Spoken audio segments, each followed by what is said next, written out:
Holy Gospel according to Matthew, the 5th chapter. Glory to you, O Lord.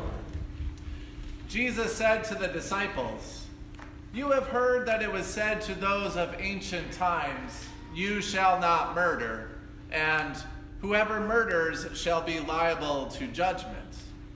But I say to you that if you are angry with a brother or sister, you will be liable to judgment. And if you insult a brother or sister, you will be liable to the council. And if you say, 'You fool,' you will be liable to the hell of fire. So when you are offering your gift at the altar, if you remember that your brother or sister has something against you, leave your gift there before the altar and go. First be reconciled to your brother or sister, and then come and offer your gift. Come to terms quickly with your accuser while you are on the way to court with him. Or your accuser may hand you over to the judge, and the judge to the guard, and you will be thrown into prison. Truly I tell you, you will never get out until you have paid the last penny. You have heard that it was said, 'You shall not commit adultery.' But I say to you that everyone who looks at a woman with lust has already committed adultery with her in his heart. If your right eye causes you to sin, tear it out and throw it away. It is better for you to lose one of your members than for your whole body to be thrown into hell. And if your right hand causes you to sin, cut it off and throw it away. It is better for you to lose one of your members than for your whole body to go into hell. It was also said, 'Whoever divorces his wife, let him give her a certificate of divorce.' But I say to you that anyone who divorces his wife, except on the ground of unchastity, and whoever marries a divorced woman commits adultery. Again, in times you shall not swear falsely, but carry out the vows you have made to the Lord. But I say to you, do not swear at all, either by heaven, for it is the throne of God, or by the earth, for it is God's footstool, or by Jerusalem, for it is the city of the great King. And do not swear by your head, for you cannot make one hair white or black. Let your word be yes, yes, or no, no. Anything more than this comes from the evil one." This is the gospel of the Lord. Praise to you, O Christ.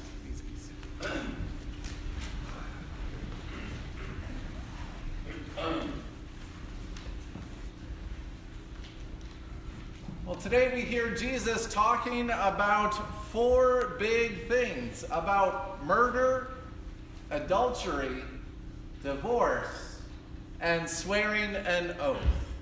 Murder, adultery, divorce, and swearing an oath. These are the kinds of things that belong in a Hollywood screenplay, or at the very least on the set of a soap opera. But somehow, when we hear Jesus' words, I'm guessing that our first impulse today is not one of being entertained. In fact, I'm guessing that Jesus' words make us distinctly uncomfortable. If your right eye causes you to sin, tear it out and throw it away. If your right hand causes you to sin, cut it off and throw it to the side. What do we make of these words? The theologian Joseph Sittler writes, "The first reaction to Jesus' words in this text is to domesticate them into something we can live with, instead of confronting our demonic human capacity to settle for less than the mad obedience that God requires." Hear Jesus' words. "You have heard that it was said, 'You shall not commit murder,' but I say to you that you do commit murder with your anger or hurling insults at another person. You have heard it said, 'You shall not commit adultery,' but I say to you, anyone who looks at another with lust, anyone who looks at another person as an object instead of as a human being has already committed adultery in their heart. You have heard that it was said, whoever divorces, let him do it legally, getting a certificate of divorce, making sure the papers are in order. But I say to you, stop pretending to be righteous just because you are following the letter of the law. Make sure you are aware of the consequences of this choice. Do not enter into that decision lightly. You have heard that it was said, you shall not swear falsely. You shall not say one thing and then never do it. I say to you, follow through on your everyday words and actions. Just say yes or no, and then live it out. Murder, adultery, divorce, and swearing an oath. In each case, there's this pattern where Jesus says, you have heard that it was said, but I say to you something more. Now, it'd be easy to recognize that pattern and assume that Jesus is bringing us something new, that he wants to acknowledge the laws and customs of ancient Israel and then set them to the side, to replace them. For he now brings something even better that will help to guide us on the path of following God. But if we assumed that, we would be terribly mistaken. This story is not a case of Christians looking at the laws of our Jewish friends and saying, here is something better than that. Instead, Jesus, he is not replacing the laws of Moses, he is fulfilling them. He is trying to dive deeper into the heart of the matter that lies behind the letter of the law. If you were here last week, we heard Jesus say that he has come not to abolish the law, but to fulfill it, to challenge all of us to live it out in every fashion and every respect. Oh, pop quiz here. By show of hands, how many of us have committed murder? There's not too many, right? But here's the thing. Jesus disagrees with everybody who kept your hand down. We don't have many people attending worship today, I'm willing to bet, that have actually killed another person. But likely all of us have found ourselves in some cycle of bitterness, of hatred, of ill will, of violent thoughts towards somebody else, of harboring anger or resentments or casting insults upon another person. And if we have done that, according to Jesus, we have already committed murder in our hearts. Martin Luther was getting after the same thing when he wrote his small catechism. And in that, he looks at each of the 10 commandments and he asks the question, what does this mean?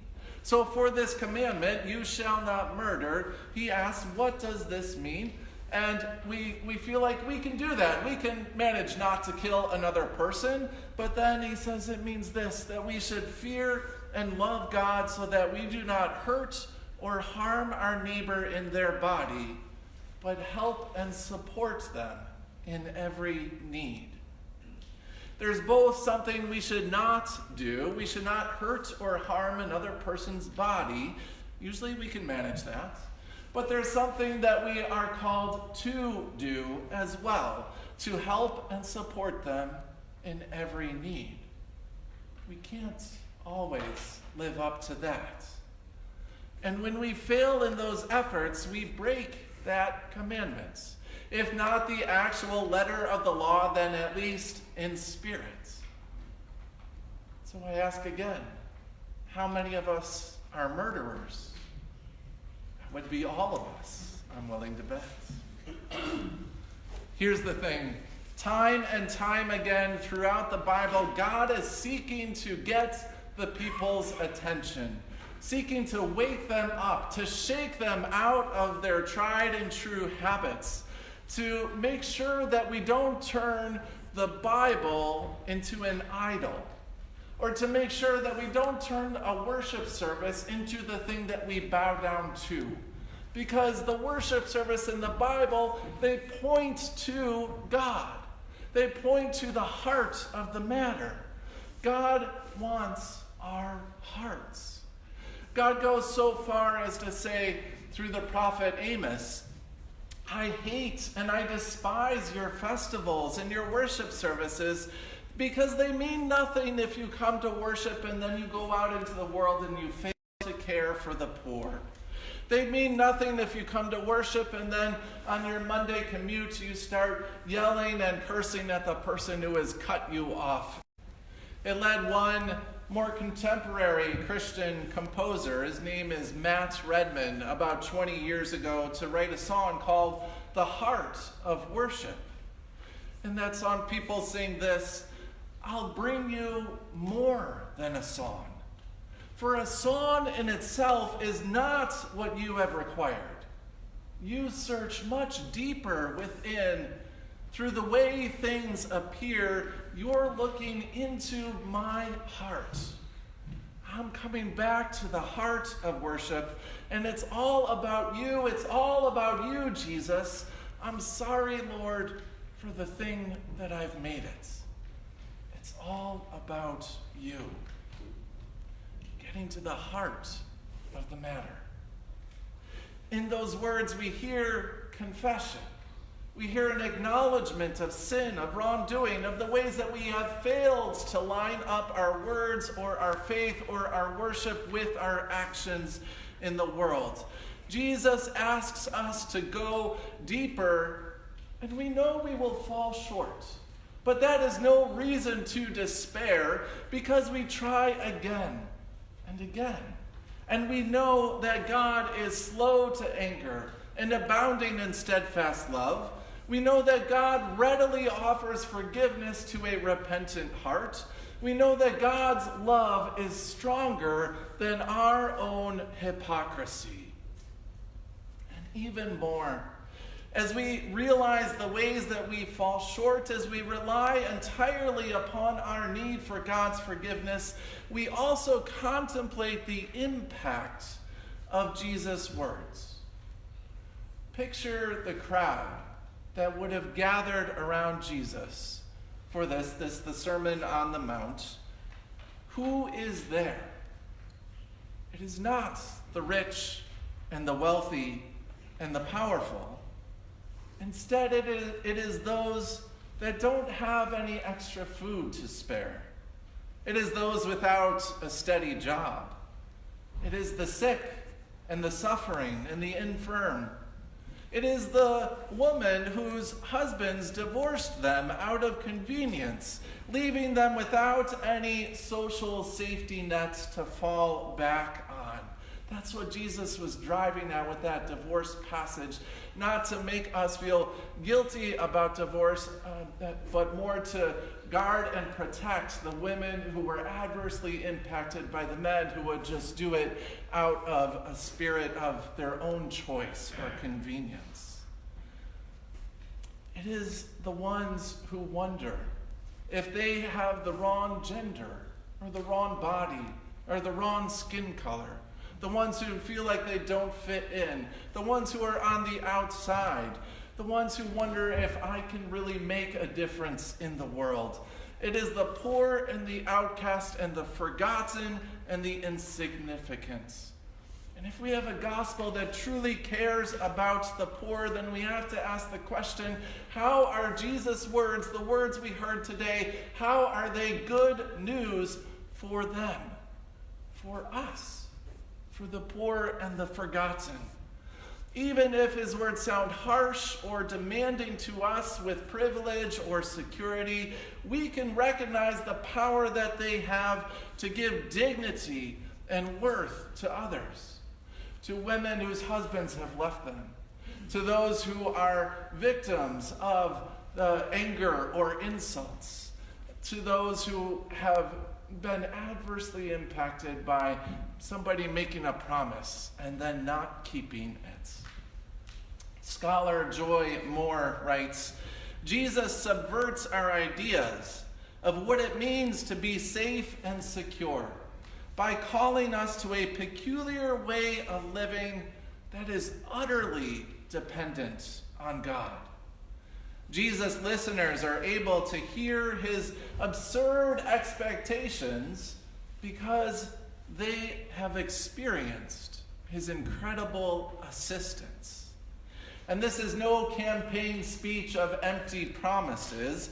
This is a summary of how one can choose life, in the words of Moses, of how one can choose life instead of death, choose the abundant life that Jesus offers, choose the eternal life that God promises. This is what it looks like to choose life and to walk in the ways of God, where it is more powerful to give than it is to receive, where we lose one's life by saving it, where to lose one's life is to save it, where to die is to be raised up again. Today, Jesus calls for a mad obedience to the heart of the law. And we know that God is madly obedient to the ways of love and justice and mercy. Those two go hand in hand. And so, fellow murderers, may we give our whole hearts to God, knowing that God always gives his entire heart to us. Amen.